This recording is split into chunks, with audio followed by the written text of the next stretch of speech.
Single displacement reactions are one where you have a pure element, that's a single symbol from the periodic table, reacting with a compound, usually an ionic compound with a metal and a non-metal present. It's called single displacement because the single element will kick out or displace one of the elements from the compound. Here we have A reacting with BC, and we end up with A bonded to C instead. It's easier to see with an actual chemical equation. Here we have solid potassium, that's an element, and calcium fluoride, that's a compound because it's made of calcium and fluorine. And what's happening is that potassium is kicking calcium out from the compound. So now potassium and fluoride have bonded together, and calcium is alone. Sucks to be you. Here we have elemental aluminum and copper sulfate. This sulfate ion won't change. It's a polyatomic ion that you've probably seen before in chemistry. Aluminum in this case is going to kick the copper out. Aluminum bonds to sulfate, bam. Copper is on its own. But there are examples of this that end up with no reaction. Iron is not strong enough to displace the sodium, so we say no reaction. How do you know if something is strong enough or not? You're going to be looking at an activity series.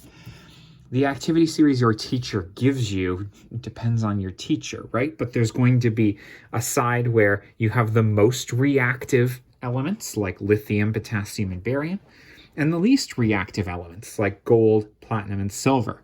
You can remember that because we wouldn't make jewelry out of gold if it was reactive.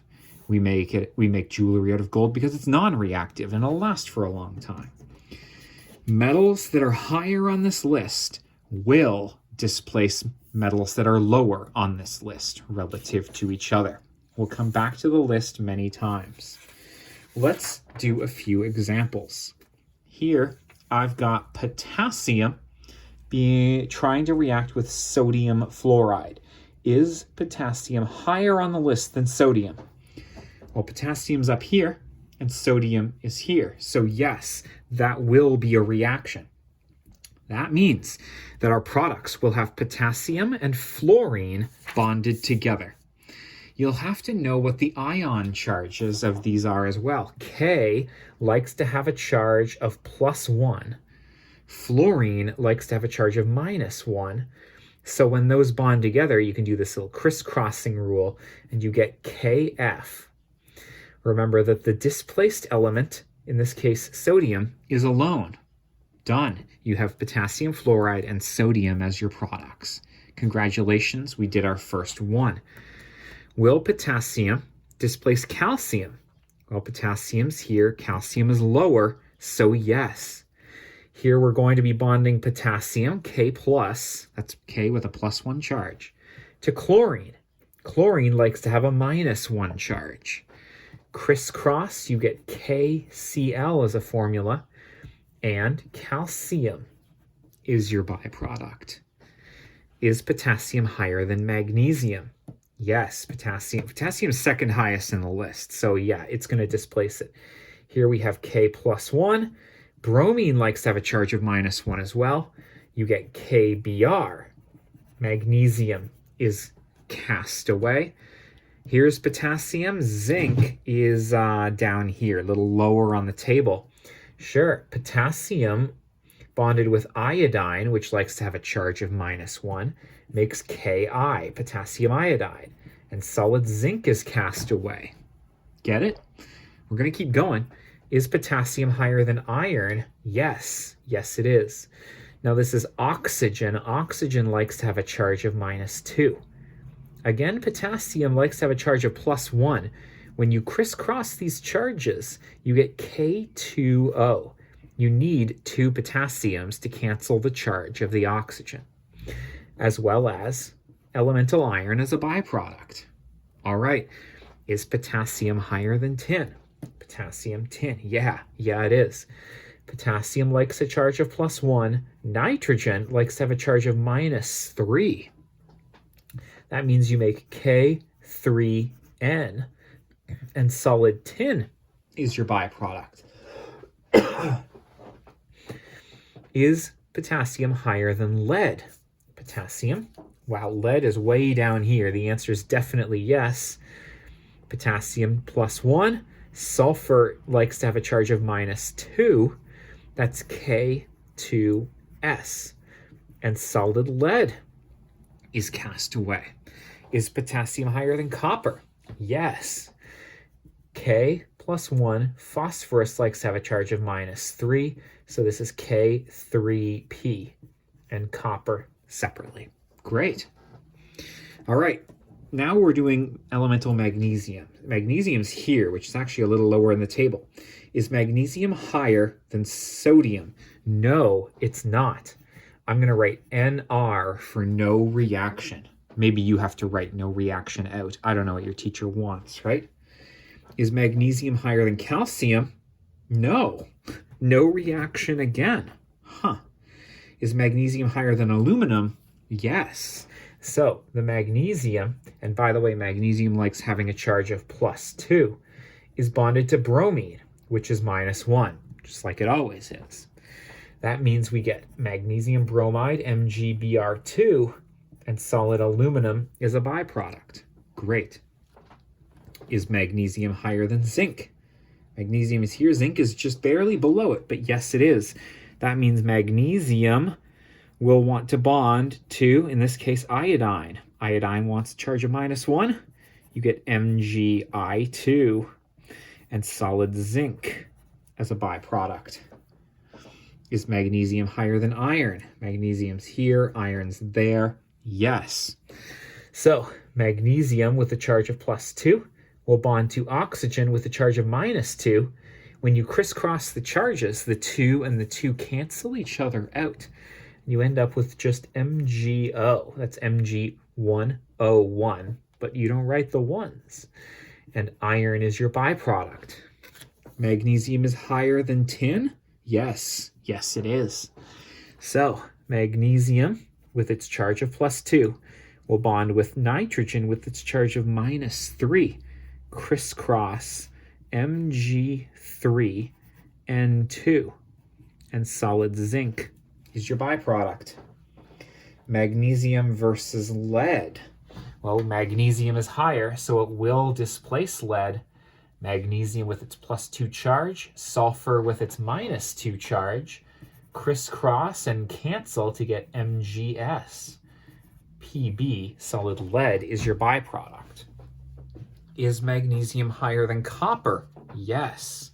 So magnesium, with its charge of +2, will bond with phosphorus, which likes having a -3 charge, just like before. That gives me Mg3P2 and copper separately. Oh, congratulations. We've done 16 of these together.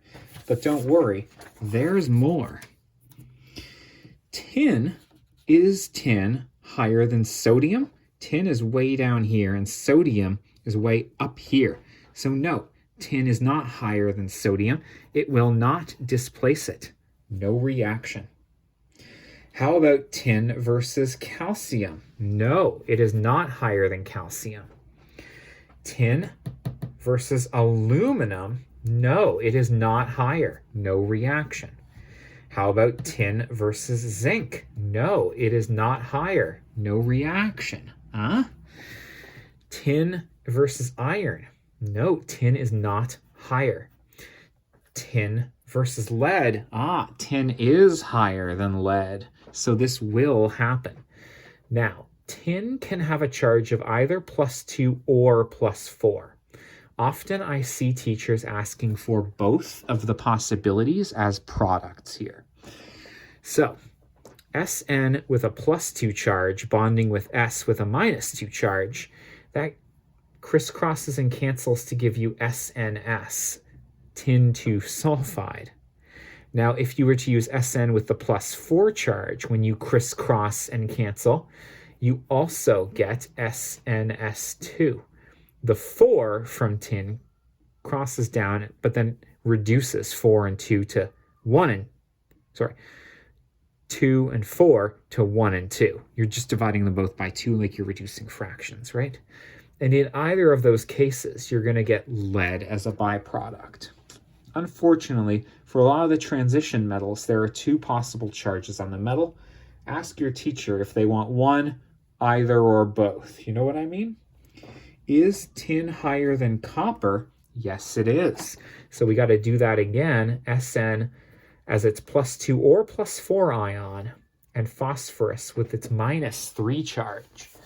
When you crisscross phosphorus with Sn +2, you get Sn3p2. When you crisscross it with the Sn +4, you get Sn3p4. And in both of those cases, the solid copper is a byproduct. And lastly, is tin higher than gold? Yes. Yes, it is. Here we have tin, a +2 charge or a +4 charge, and nitrate, NO3, has a -1 charge. That means when you crisscross it with the Sn, you get SnNO32 or SnNO34, and in both cases you get gold as the byproduct. Nice. I want to point out, tin was way down here on the activity series, and 5 of these reactions were no reaction.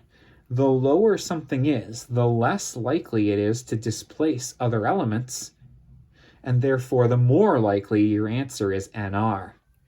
This might be a good time for me to say, if you have no idea what you're doing on your test and you're given single displacement reactions, just say no reaction. It's your highest probability of getting it right. Anyways, is silver higher than sodium? No. And actually, you know what? Silver is so low.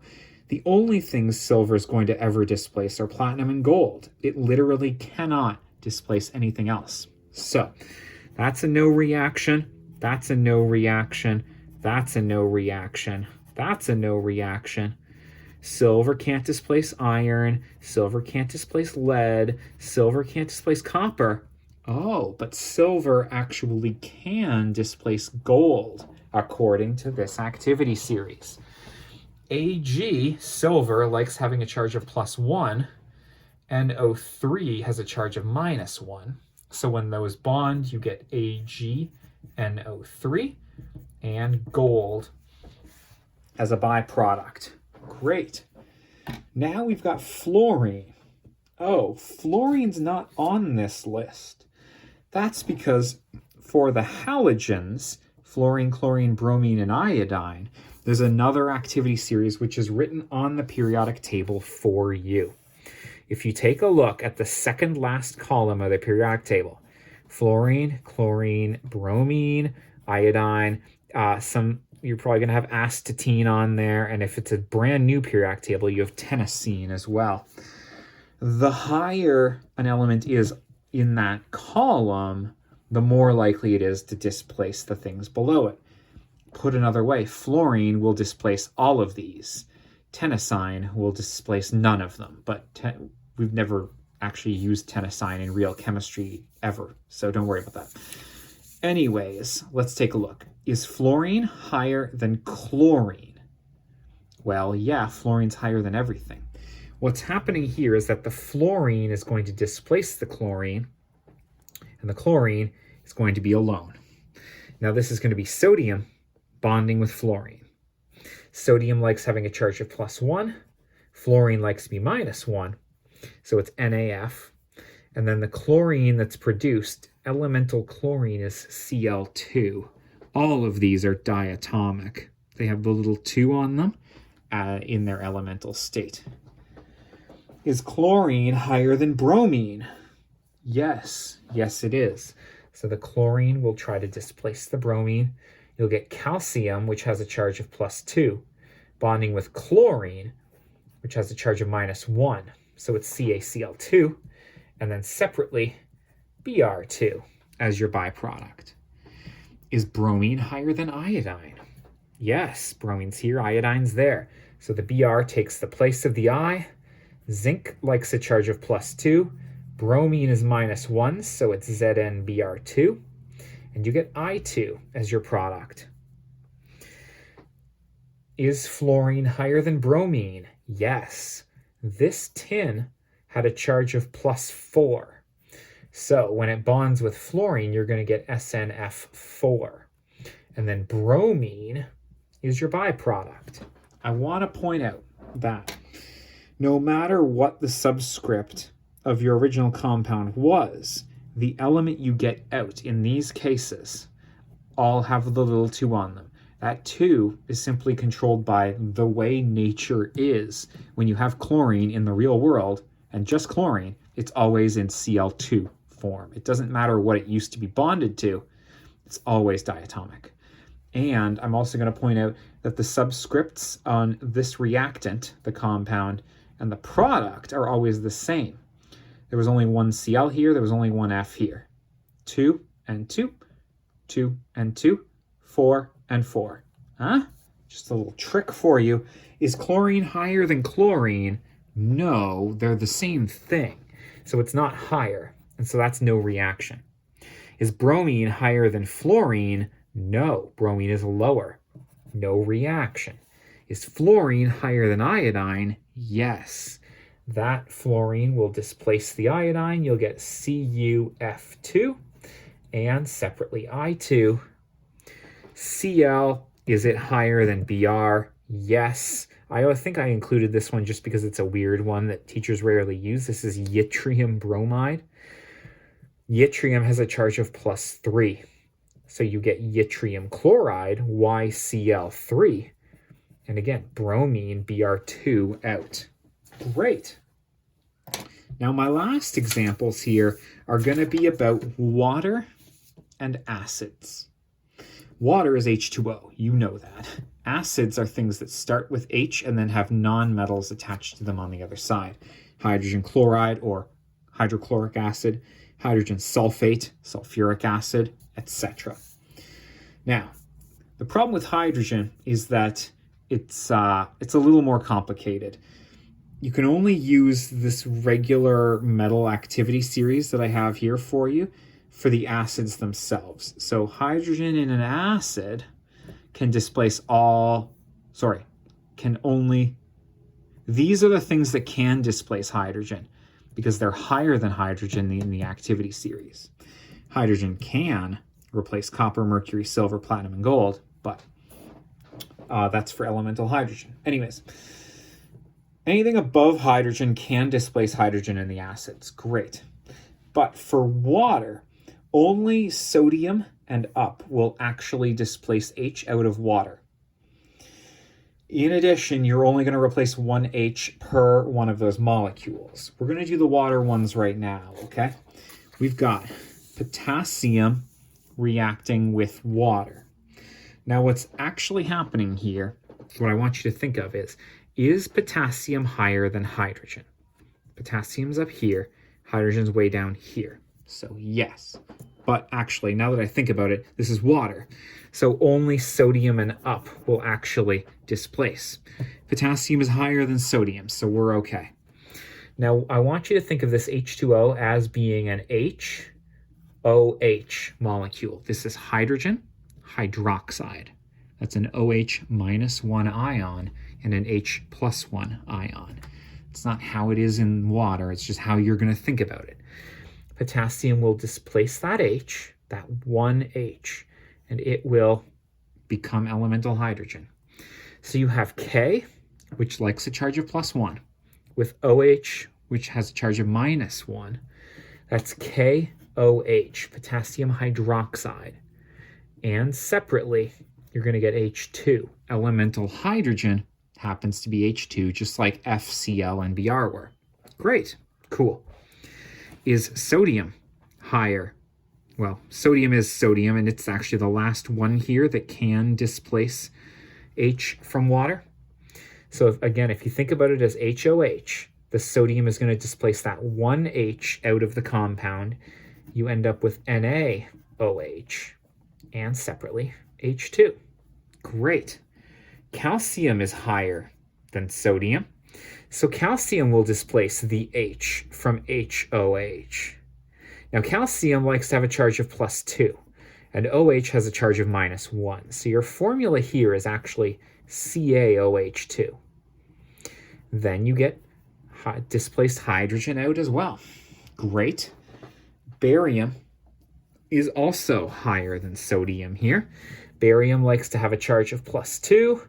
That means it's BaOH2 and separately H2. Cool. Lithium is the last one that is higher than sodium here. So I'm just going to do it. Li likes to have a charge of +1. OH is with a -1. And you get hydrogen out of that as well. I'm trying to emphasize here that you make hydroxides from water when you do single displacement reactions. Oh, you didn't even get to watch me write that. Too bad. Is magnesium higher than sodium? No. Magnesium is not higher than sodium, so we predict no reaction.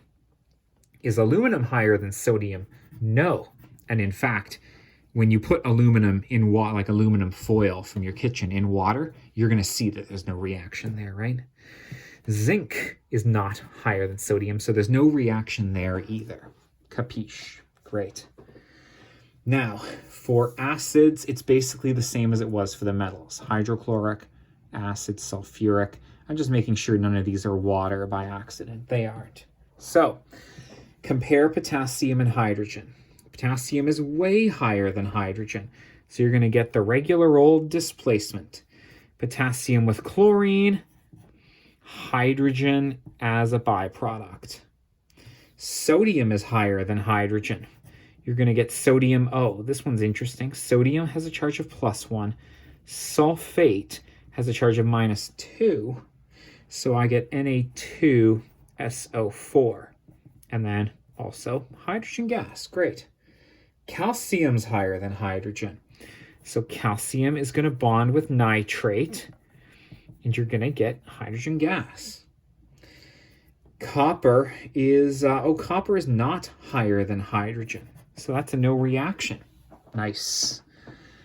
Lithium is way higher than hydrogen. So yeah, you're going to get lithium bonded with carbonate. Carbonate has a charge of -2. That's why I have the little 2 here on lithium.